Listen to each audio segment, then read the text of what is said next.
Hi, my name's Phil. I like talking about politics, and in this video, I like to discuss the circumstances surrounding the investigation that Rishi Sunak has today launched into Nadhim Zahawi's tax adventures. The political heat has now increased so much that Sunak needs something to either delay or find a way out. But which is it? But first, if you'd like to be notified of daily news and politics, please subscribe to the channel and click the bell notification icon.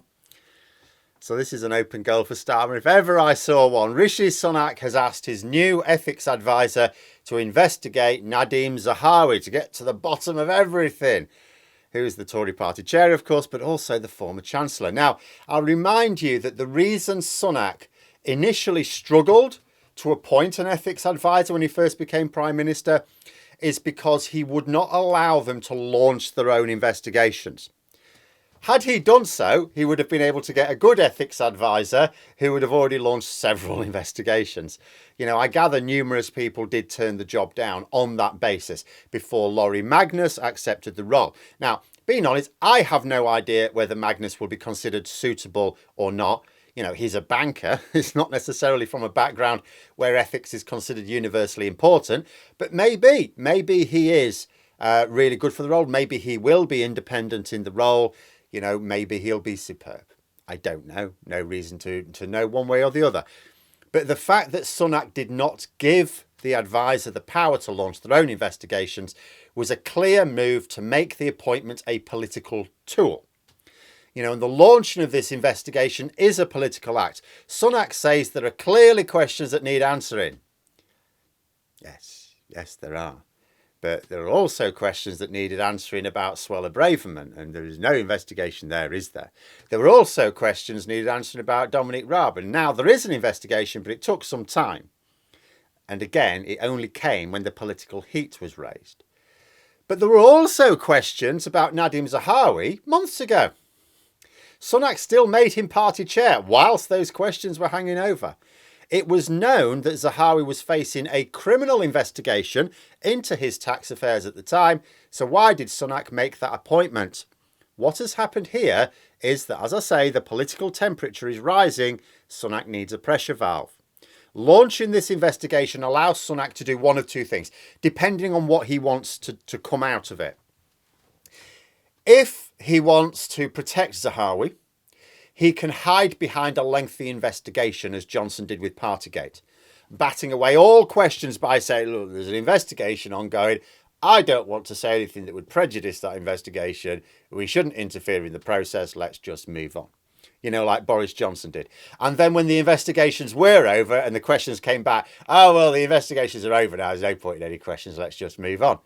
You know, so he will hope that as the investigation plods along, people lose interest and concern themselves with something else, which, let's be honest, is entirely possible. Because although Sunak himself is behaving a bit better than Boris Johnson, there's not been any let up in the emanation of scandals from the Tory government, has there? But it could equally be that Sunak has decided that Zahawi is too hot to handle and wants an excuse to drop him. Like, you'd think, well, why not just sack him now? Well, because then people will ask, why not beforehand? What is known now that wasn't known beforehand? In fact, why make him a member of government at all? So he needs to pretend he has new information. Because although we, the members of the public, have new information, it's not information that Sunak didn't have access to when he first became Prime Minister. It's just that we've only just found out about it.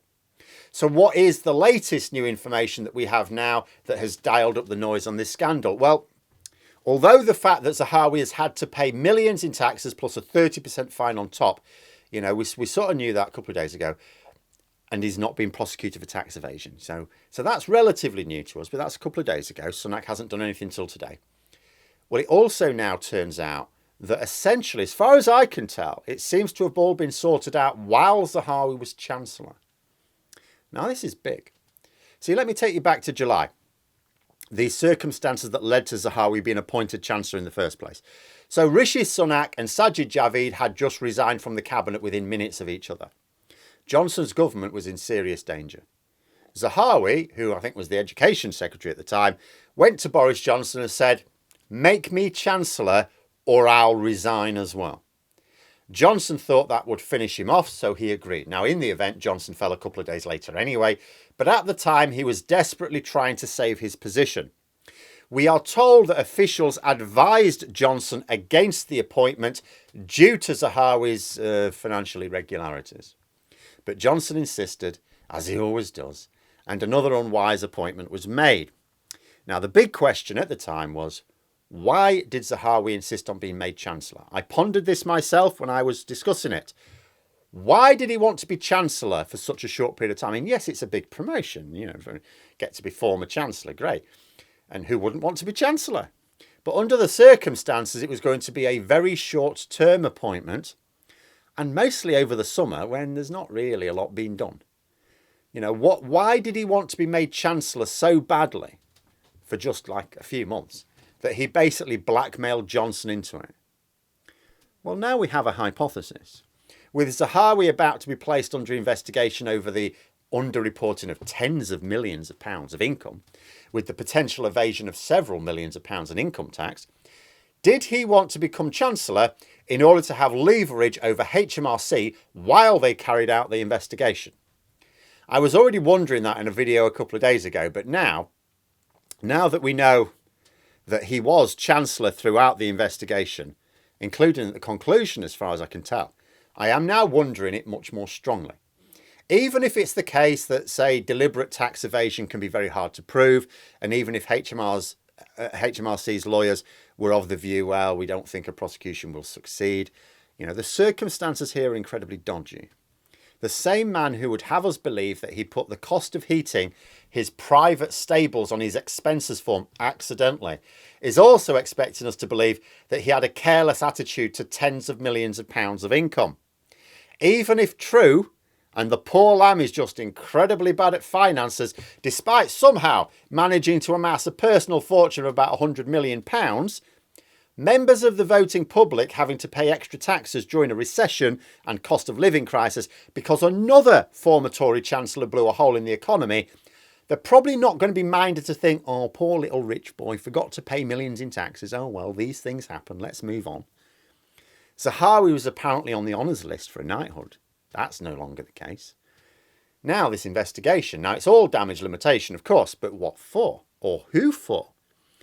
If it's for Zahawi's benefit, as I say, expect the investigation to drag on for months, because the purpose of it will be to carry on for as long as is necessary for the public to forget about it, and in the meantime for Sunak to be able to say, no point in answering questions in the investigation, and for Zahawi, when he's asked questions, to go, no, I'm part of an investigation, I mustn't prejudice the investigation by saying anything. And if you think this all sounds far-fetched, consider that Dominic Raab was placed under investigation for bullying in November. Not only is that investigation still ongoing, nobody thinks that's going to conclude anytime soon. That's going to go on for a long time. Although that is an independent investigation. This investigation could drag on for a very long time, with Zahawi remaining in position throughout. There's no suspension pending the results. Sunak insists that this is doing things properly. We're doing it properly. We're not suspending him, doing it properly. But I don't know of any other profession where you would be investigated for a serious breach of conduct and not be suspended from at least certain activities. Of course, it could just as easily be the case that Sunak has had enough and wants an excuse to sack him. Let his ethics advisor produce a damning report, use that to force Zahawi's resignation, claim that he's demonstrated his integrity by launching the investigation, doing things properly by the book, and standing by the conclusions of the report. And if this is what he's planning, then you would imagine he'll want the investigation to be conducted rather more quickly. He will not want it dragging on for months. He will certainly not want it dragging into the local elections, because Nadhim Zahawi, as party chair, is overseeing the local election campaign. So he will want that conclusion. He will want that investigation concluding quite quickly, certainly before any more damaging revelations come out. Now, it won't be possible to get it done and dusted before PMQs this week. So he will just have to use the Johnson defence and hide behind the investigation, refusing to answer questions on that basis. But I would still not be surprised to see Starmer going at this one hard on Wednesday. Apart from anything else, one fruitful line of attack on Sunak that Starmer has found is in pointing out how weak a leader he is. Expect the same line when he asks why Sunak is hiding behind a politically appointed ethics advisor instead of acting on the facts as they are already very clearly established. Oh, and if Starmer does decide to pick this one up on Wednesday, and I really think he probably will, don't think it'll all be about this potential tax dodge. No, it's more than this. Zahawi's got a history of very, very interesting business dealings. There's another article out today about Zahawi, in the Times this time, suggesting that he lied about WhatsApp messages being exchanged between himself and David Cameron when Cameron was lobbying the government on behalf of the disgraced Lex Greensil's company. You may have forgotten about that little scandal because that was reported nearly a year ago. It may only just make the top 100 list of scandals from the Tories from the past 12 months, easily forgotten. But it can all be brought back up through the magic of questions at PMQs because Sunak has once again allowed himself to be put into a weakened position because he and his political advisors simply cannot seem to foresee the problems that are going to keep coming when they put corrupt, incompetent people into senior positions in government. Because Sunak is going to look a right tool. Yes, he will keep saying there's an investigation going ahead. I can't really answer this. But Starmer's just going to keep making his points and they are going to be damning. Sunak is basically giving Starmer, the former prosecutor, let us not forget, the opportunity again to draw on his experience of summing up serious charges with the evidence to go along with it in a forum not dissimilar to a court, albeit with rowdier jurors and a useless judge. But there we are. Those are my thoughts. Let me know yours in the comments below. Hope you found the video interesting. If you did, please click the like button. And if you'd like to support the channel further, the join button for memberships. And until next time, I'll see you later.